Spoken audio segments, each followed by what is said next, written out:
안녕하세요. 애셔의 서재입니다. 오늘 제가 여러분에게 가져온 책은 존 버거의 다른 방식으로 보기입니다.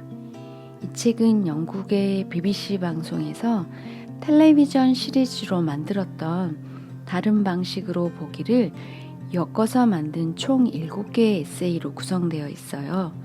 존 버거 외에 4명의 공동 제작자가 있는데요. 책 표지에 보시면 르네 마그리트의 꿈의 열쇠라는 그림으로 되어 있죠. 오늘 제가 여러분에게 소개하고 읽어드리고 싶은 부분은 존 버거에 대한 간단한 소개와 앞부분입니다. 시작하겠습니다.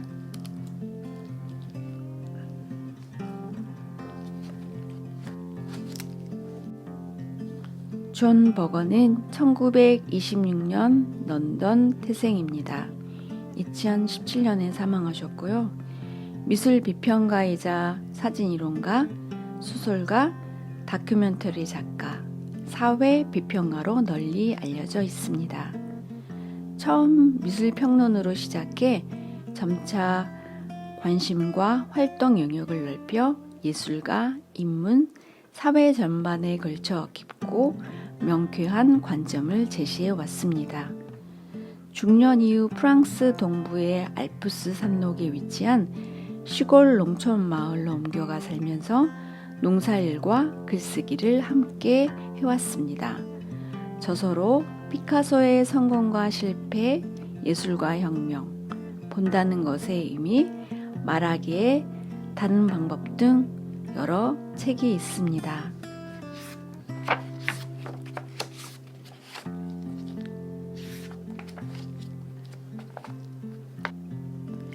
한국의 독자들에게 나는 이 책을 40년 전에 썼습니다. 그러나 나는 아직도 이 책에 담긴 생각들을 믿고 있습니다. 이제 여러분들도 이 책을 새로운 한국어 번역본으로 볼 수 있게 되었음을 축하드립니다. 이와 함께 나는 여러분들께 위대한 일본 시인 고바야시 이사가 2세기 전에 쓴 하이쿠 한 편을 보냅니다. 그는 단열한 단어로 다음과 같이 노래했습니다. 부자들을 위해 새 눈에 대해 너절한 글을 쓰는 것은 예술이 아니다. 계속 싸워 나가시기 바랍니다. 2012년 6월 존 버거. 이 책은 존 버거, 스벤 블룸버거, 크리스 폭스, 마이클 딥, 리처드 홀리스가 만들었다. 독자들에게 이 책은 우리 5명이 공동으로 만든 것이다. 우리는 BBC 텔레비전 시리즈 다른 방식으로 보기에 담겨 있는 몇몇 생각에서 출발했다. 이 책에서 우리는 이 생각들을 확장 발전시켰다. 이 생각들은 우리가 무엇을 이야기하느냐뿐만 아니라 그것에 대해 어떻게 이야기를 시작해야 하느냐에도 영향을 주었다. 따라서 이 책의 형식은 그 속에 담겨 있는 우리들의 주장만이 아니라 우리들이 이야기하고자 하는 목표와도 관계가 있다. 이 책은 차례로 번호가 매겨진 7편의 에세이로 이루어져 있다. 이 에세이들을 어떤 순서로 읽어도 좋다. 그중 4편에서는 글과 이미지를 같이 사용했고 3편은 이미지만을 사용했다. 순전히 이미지들로만 구성된 에세이들, 여성을 보는 방식 및 유화 전통에서의 다양한 모순적 측면들에 관한 부분은 글로 쓴 에세이들만큼 여러 가지 다양한 질문을 제기하기 위한 것이다. 이 이미지들로만 구성된 에세이들에서는 때로는 복제 도판에 대해 아무런 정보가 없는 경우도 있다. 그러한 정보를 곁들이는 것이 제기된 논점을 벗어나게 할지도 모른다고 생각했기 때문이다. 도판에 관한 정보는 이 책 마지막 부분에 수록된 도판 목록에서 찾아볼 수 있다. 이들 에세이는 각각의 주제에서 단지 몇몇 측면, 특히 현대적인 역사의식에 의해서 조명받게 된 측면들만을 다루었을 뿐이다. 우리의 기본 목표는 다름 아닌 질문을 새롭게 하는 것이었기 때문이다.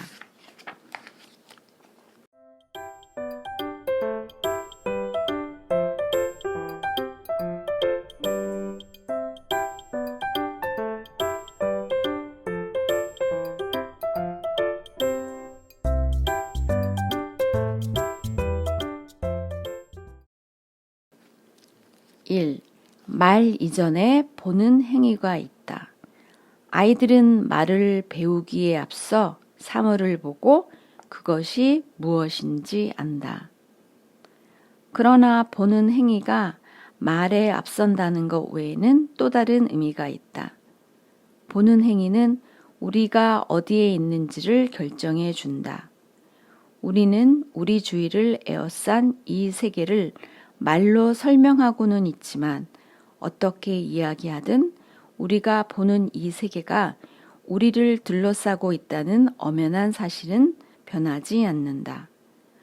보는 것과 아는 것의 관계는 끊임없이 변화하며 결코 한 가지 방식으로 정해져 있는 것이 아니다. 매일 저녁 해가 지는 것을 볼 때 우리는 해가 지평선 아래로 떨어지는 게 아니라 지구가 태양 주위를 돌기 때문이라는 사실을 알고 있다. 그럼에도 불구하고 이러한 지식은 우리가 눈으로 보는 광경과 꼭 맞아 떨어지지는 않는다. 초현실주의 화가 르네 마그리트는 언어와 시각 사이의 그 영원한 어긋남을 꿈의 열쇠라는 그림 속에 표현했다.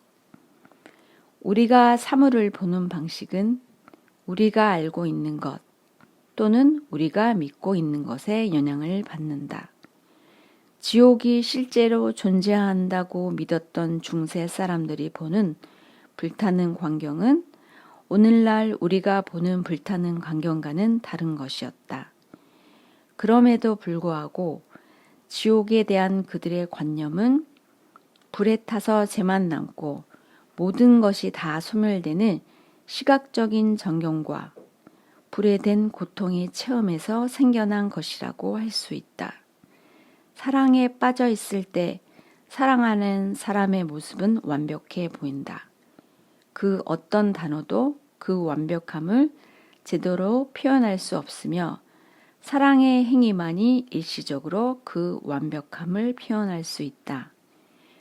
그러나 말에 선행하며 말로는 도저히 설명할 수 없는 이 본다는 행위는 자극에 기계적으로 반응하는 따위의 단순한 문제가 아니다. 보는 행위가 이런 식으로 생각될 수 있는 경우는 보는 행위 가운데 단지 망막에 관련된 아주 조그만 부분만을 따로 떼어내 생각했을 때문이다. 우리는 단지 우리의 관심을 끄는 것만 본다. 이렇게 보는 것은 일종의 선택 행위다. 선택의 결과, 우리는 우리가 보는 것을 시야의 범위 안으로 끌어들인다. 그렇다고 손이 닿는 가까운 범위만을 의미하는 것은 아니다. 어떤 물건을 만져보려면 그 물건에 가까이 다가가야 한다.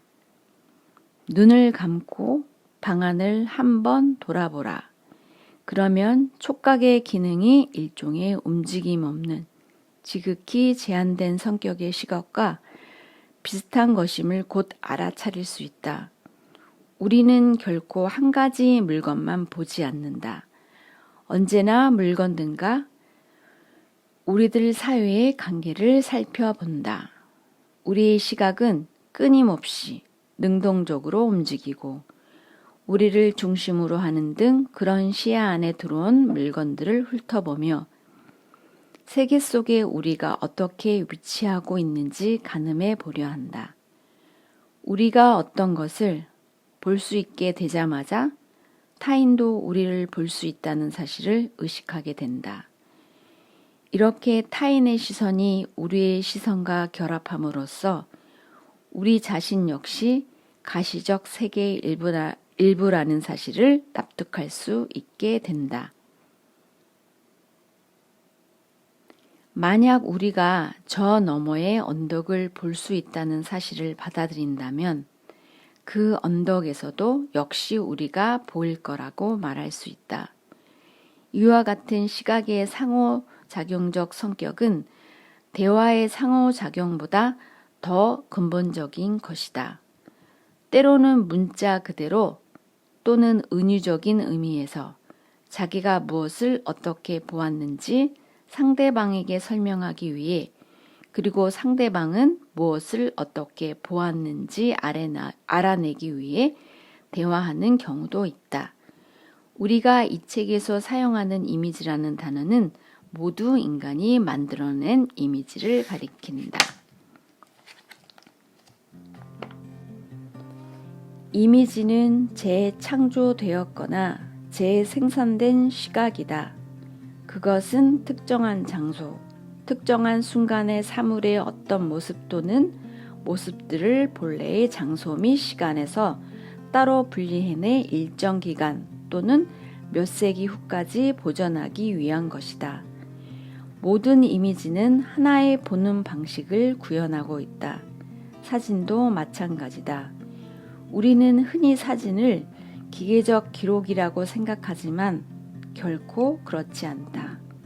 한 장의 사진을 볼 때 우리는 막연하게나마 그 사진을 찍은 사람의 무한히 많은 시각들 가운데서 특별히 선택된 것이라는 사실을 의식하게 된다. 이것은 심지어 매우 일상적인 가족 스냅 사진의 경우에도 마찬가지이다.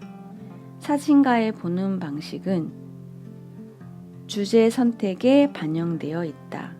화가의 보는 방식은 캔버스 또는 종이 위에 그가 그려놓은 것에 의해 재구성된다. 그러나 비록 모든 이미지가 하나의 보는 방식을 구현하고 있긴 해도 어떤 이미지를 보고 어떻게 평가하느냐 하는 것은 각자의 보는 방식에 달려있다. 예를 들어 신라라는 여자의 모습은 그녀를 찍은 다른 20장의 사진 속 모습 가운데 하나일 뿐이다. 그러나 우리는 우리 나름의 눈으로 그중 하나가 신라의 모습이라고 생각하는 것이다.